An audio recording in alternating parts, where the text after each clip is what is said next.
I cheated on my husband with his best friend while he was on a mission. I got pregnant and lied for 19 years. But when he found out, he planned a cold revenge that left me alone, rejected and with no right to start over.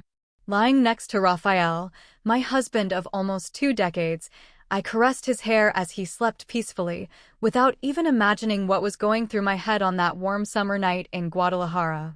To anyone looking at us from the outside, we were the picture of the perfect family: 2 wonderful children, a cozy home, family dinners, and laughter on Sundays. But deep down I knew we were living a lie. I knew that moment of peace was fragile, like a crystal about to break. I am not proud of what I did. For a long time, I kept this secret to myself like a wound hidden under pretty clothes. I loved Raphael. Yes, in a way. But I also loved another man, Javier. A forbidden, old, and complicated love that began long before the birth of our younger son, Tomas. Contrary to what many think, it was not something planned or vengeful. It was one mistake followed by another, and then another, until we could no longer go back. That night, holding Raphael, I tried to convince myself that what I felt for Javier was nothing more than an illusion, but when I closed my eyes I saw his face.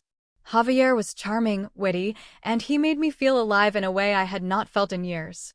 The problem was that in the midst of all this there were innocent lives. Our children, my family, and, of course, Raphael himself, who trusted me blindly. I know that people like to simplify things. Whoever cheats does not love, they say. But the reality is much more complex. I loved Raphael in my own way, but over the years the spark went out.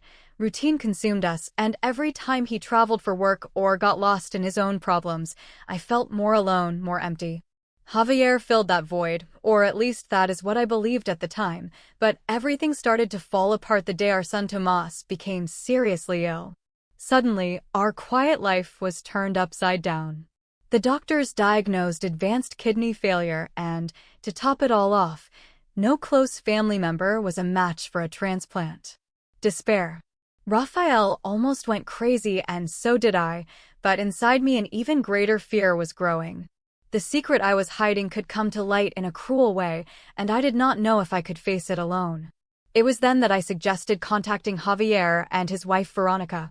Officially, we were family friends, dear people we had known for years, but no one, not even Raphael, suspected the true connection that united us.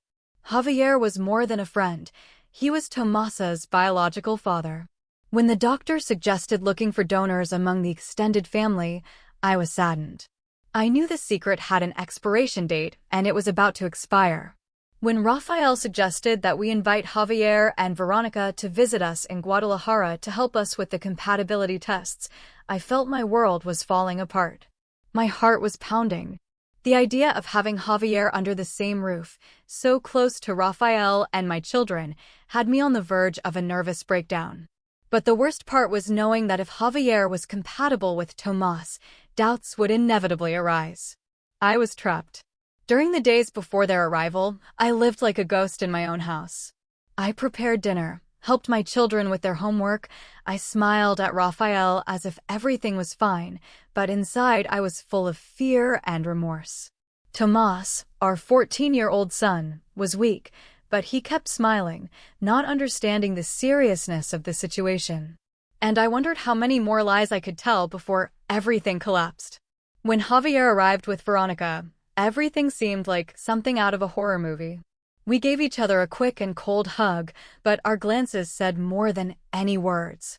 Raphael, always kind and innocent, offered them the guest room and did everything possible to make them feel at home. I could barely look Javier in the eyes. Veronica, who had always considered me her best friend, had no idea of the betrayal I was hiding. It was painful to see her so innocent. The compatibility tests progressed quickly. Deep down, I knew Javier would be a match. Guilt consumed me day and night, but at the same time something inside me hoped he could save Tomas's life. I loved my son more than anything in this world, and the irony was cruel. The man with whom I had cheated on Raphael was the key to saving the life of a boy whom Raphael loved as if he were his own, because for him Tomas always had been. The first night we all spent together at home, I could not sleep. Raphael snored softly beside me while I stared at the ceiling, reliving every mistake, every lie, every stolen moment with Javier. I remembered the first kiss, the nights in hiding, the secret messages. It was not a simple mistake, it was a parallel love, clandestine and cowardly, that I nurtured for years, even though I knew it would one day destroy us. The next day, when the results arrived, my greatest certainty was confirmed. Javier was a match. Raphael celebrated with emotion, hugging Javier as if he were his brother. I stood there motionless, with a knot in my stomach. Veronica cried with happiness. Tomas, oblivious to the complexity of the situation, thanked me with innocence. I smiled. I smiled because that was what they expected of me, but inside I was dying. After the news that Javier could save Tomas's life, the house was filled with a tense relief. Raphael kept thanking me, repeating that Javier was like a brother to him. What he did not know is that this brother was the man with whom I had shared my bed so many times while they were on military missions in the north of Mexico. With each forced smile, I felt the weight of years of lies crushing my chest. Veronica also moved me. She proved to be a generous, caring, and dedicated woman. With tears in her eyes, she said she would do whatever it took to help Tomas, that Javier would not hesitate to give whatever was needed. I looked at her and felt a mixture of pity and shame. How could I have done this to her? How had I allowed Javier and me to turn our circle of friends into a minefield of secrets?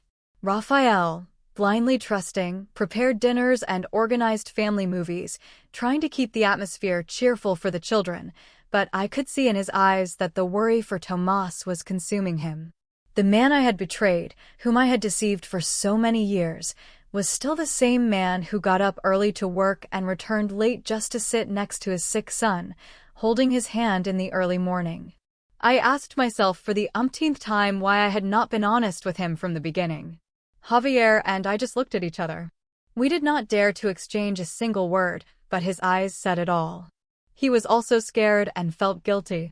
But unlike me, he seemed to accept the consequences more easily.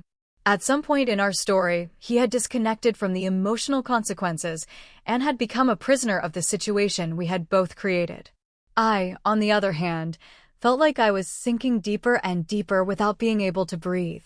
It was the night before the surgery that Raphael surprised me. We were on the porch having coffee when he took my hand and said, "I do not know what I would do without you, Fernanda. You are my pillar, my partner." His words hurt me deeply like a sharp blade. I wanted to scream the truth. I wanted to confess, to end the charade, but I could not. I simply smiled, kissed his cheek, and said, "I will always be here for you." One more lie in a sea of lies. The surgery went well. Tomas responded positively to the transplant. For the first time in weeks, joy reigned in our home. I cried with relief, but behind the tears the remorse still tormented me, because I knew the relief was temporary. Raphael was too good, too innocent, and he deserved the truth, but telling the truth would mean losing everything. My marriage, my family, my facade of an exemplary woman. And deep down, I was not ready to lose that yet. The days after the surgery were a confusing mix of hope and tension. Tomas was recovering well, smiling more, playing with his sister Valentina, and even joking about receiving a kidney as a gift. But although life seemed to be returning to normal, the storm inside me continued. With every laugh from Raphael, every sweet look from Veronica, every message from Javier on my cell phone, I felt like I was being torn apart inside. It was Valentina, our older daughter, who took the first step towards the crisis. Always intelligent and observant, she called me one night to talk, looking me in the eyes with a seriousness that belied her 17 years. "Mom, I know something is wrong. There is no point in lying. I have seen old photos, I have heard conversations, and I know that Uncle Javier is not just a friend." My heart stopped for a second. I tried to hide it, but she was not a child anymore. I could have denied it. I could have invented a new lie. But I was exhausted. For the first time, I let the tears fall in front of her. "It is complicated, honey. I have made mistakes, many mistakes." At first she said nothing, she just sat next to me, holding my hand. It was as if she already knew, but hearing the confirmation made her grow up 10 years that night. I knew she would never look at me the same way again. Valentina made me promise Raphael that I would tell him the truth. I said I would, but I needed time. I needed to wait until Tomas had fully recovered. She agreed, although she did not quite believe it. I felt her critical gaze fixed on my back every time I walked past her. In those days, Raphael and I seemed like a fake couple, united only by our son's illness. And I felt like an actress trapped in a role I no longer wanted to play. Meanwhile, Javier sent me short and dry messages, always trying to maintain a neutral tone. But one morning, after a few glasses of wine, he wrote to me, "I think about you every day. I have always loved you." I read and reread the message so many times that I ended up deleting and rewriting the response 3 times before giving up. The time for secret passions was over. Now everything was destruction. At the end of that week, Raphael suggested we have a special dinner to celebrate Tomasa's recovery. I agreed, trying to smile, but something inside me was already dying. I looked at that good and honest man who was holding our son's hand with so much love, and I knew the worst was yet to come. It was only a matter of time. I had sown the seed of ruin, and now, for the first time, I could clearly see the harvest. The dinner that Raphael organized was beautiful, simple, full of forced smiles and uncomfortable glances. I cooked as always, taking care of every detail, but the taste of everything left a bitter taste in my mouth. Javier and Veronica were there, sitting at the table, smiling, toasting. Tomas and Valentina laughed with innocence. Raphael held my hand under the table, and I wanted to cry. I knew that night would be the last one where we all pretended to be a perfect family. Valentina barely looked at me, and when she did, it was with a mixture of disappointment and sadness. I understood. I hated myself too. Veronica was helping me in the kitchen, smiling and talking about trivial things while I wondered, what if she knew? What if she knew that for years I had been sleeping with her husband, that the son she thought was just her godson was actually Javier's half-brother? The shame burned inside me, but I kept smiling. Lying was already a part of me. That night I could not sleep. I sat on the living room sofa, hugging my legs, and cried in silence. When I heard footsteps, I quickly dried my tears. It was Raphael, with sleepy eyes, asking me if everything was okay. "I am just worried about Tomas," I lied. He sat next to me, hugged me tightly, and said something that destroyed me. "Whatever happens, I will always trust you, Fernanda." Those words were a punch to the gut. The next day, Javier asked if we could talk in private. We went out to the garden, out of sight. "We have to tell him," he said bluntly. "Valentina already knows. Raphael will find out anyway. It is better if it comes from us than from someone else." I shook my head in desperation. "Not now.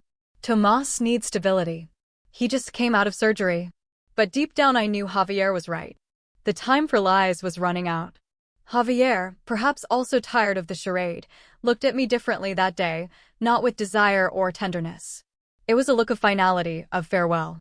I understood without him having to say it. The story we had lived was about to turn to ashes, and I did not know if I was ready for the fire that was coming. I returned home with the weight of the world on my shoulders and found Raphael playing with Tomas in the yard. I wanted to run, to hug him, and to ask for forgiveness, but I stood still as if my feet were glued to the ground. That night I made the decision I had been postponing for years. I would tell the truth.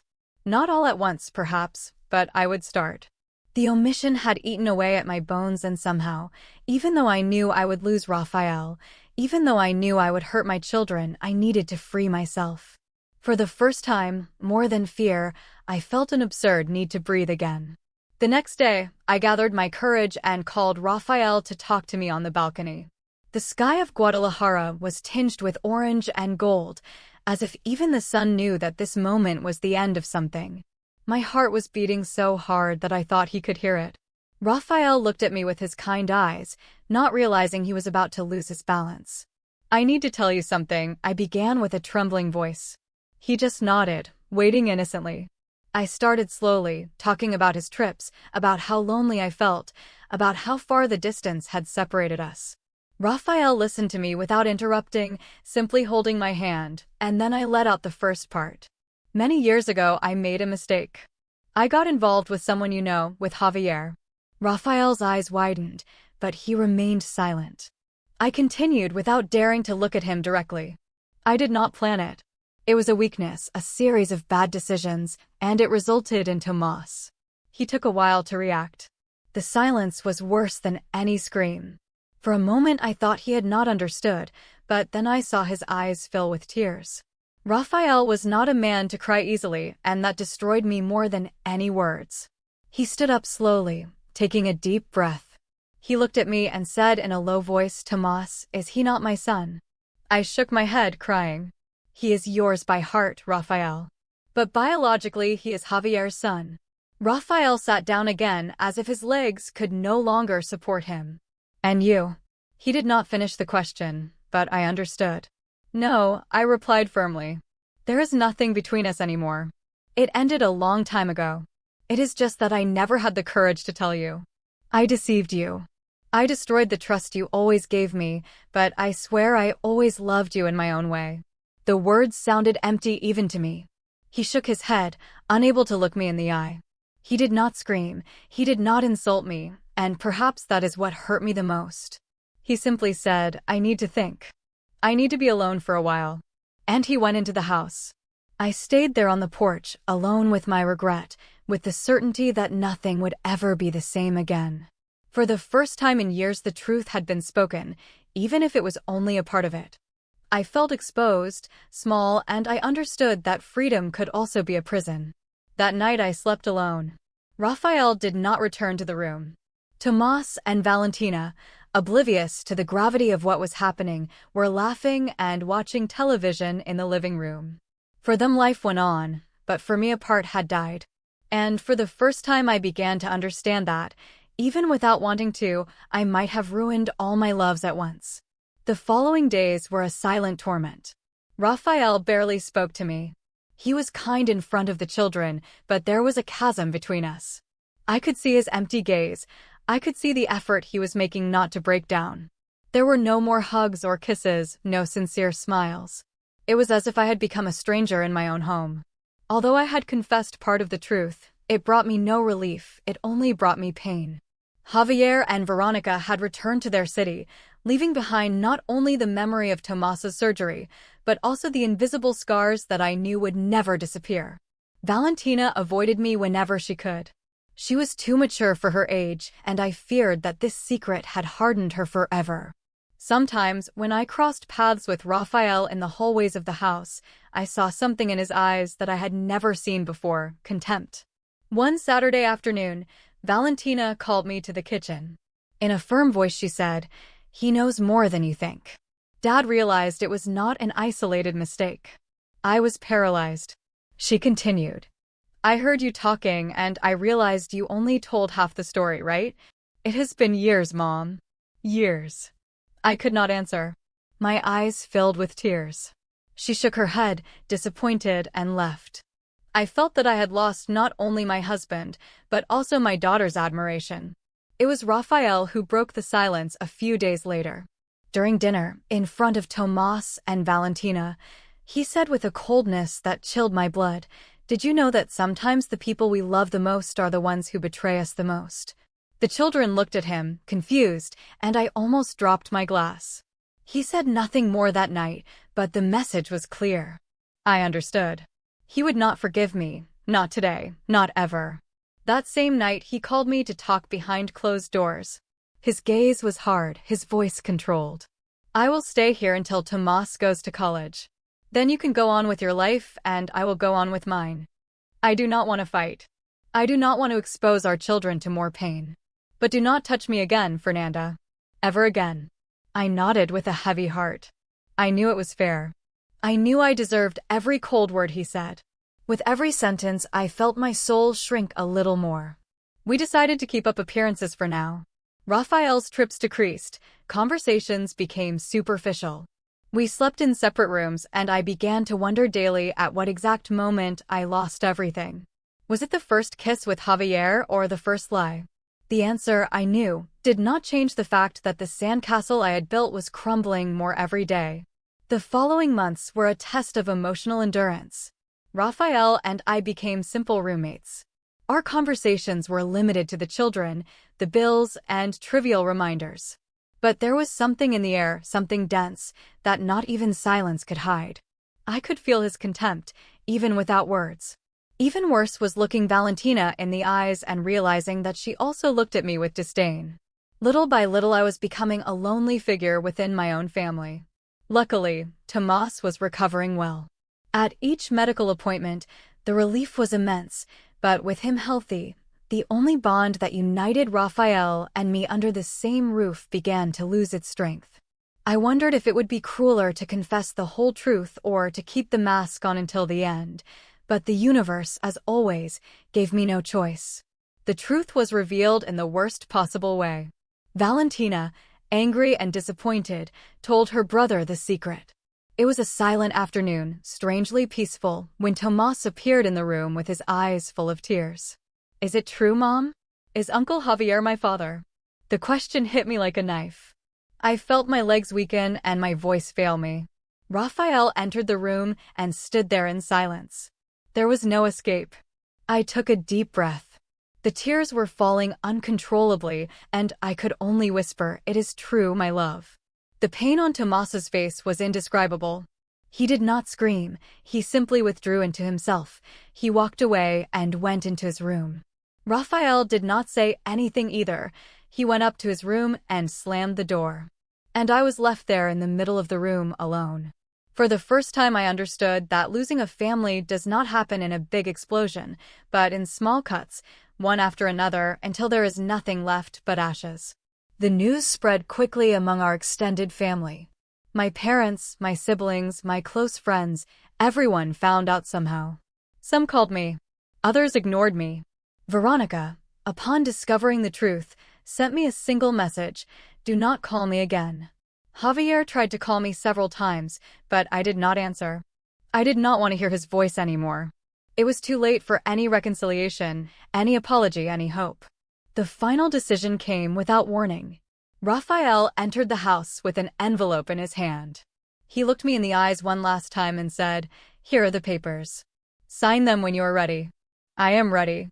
He said nothing more. He just left. I felt my world was collapsing, but at the same time a strange relief washed over me. It was the end for both of us, the end of the lie. I signed the divorce papers 2 days later. I did it alone, sitting at the kitchen table where we had had breakfast as a family so many times. Every signature seemed to tear a piece of me away, but at the same time I felt I was putting an end to something that had been dead for a long time. Raphael was not at home that day. Valentina avoided me. Tomas barely spoke to me. It was as if I had become a shadow within the story. Raphael left the house 3 weeks later. He did not scream or make a scene. He simply packed his things and said goodbye to the children. He did not even look at me. That destroyed me more than any aggression. I was the villain of our story, and he was the man whose heart was broken without ever having been unfaithful, without ever having stopped being a good father. I could not blame him. Deep down, I knew he deserved better. The months passed, and slowly the situation settled down. Tomas and Valentina rebuilt their lives little by little. Javier and Veronica also broke up, and I did not want to know anything more about him. For the first time I found myself alone, completely alone. It was as if all the noise had ceased and only the echo of my decisions remained. I thought that regret would be the worst punishment, but I discovered that it was not. It was the indifference of the one I loved that corroded me the most. It was during this period that I needed to reinvent myself. I went back to work, I enrolled in cooking classes, and little by little I rebuilt a new me, not for others, but for myself.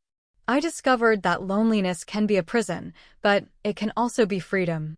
For the first time in many years, I did not lie to anyone. I did not need to pretend to be happy or perfect. I was simply Fernanda, full of flaws, full of scars. The last time I saw Raphael was at Valentina's wedding years later. He was different, stronger, more confident, happier. He was holding hands with another woman, smiling without reservation. I smiled too, although I felt a tightness in my chest. Our gazes met for an instant. He no longer hated me, he simply did not love me. And that, in a way, freed me once and for all. He had moved on from me, and I was still in the process of forgiving myself. Life went on. I learned to live with my mistakes and somehow to live despite them. There is no happy ending or exemplary punishment, just reality. Whoever destroys trust destroys themselves first. And some losses are forever. I was the architect of my own downfall, and perhaps, deep down, that is what I always knew from the beginning.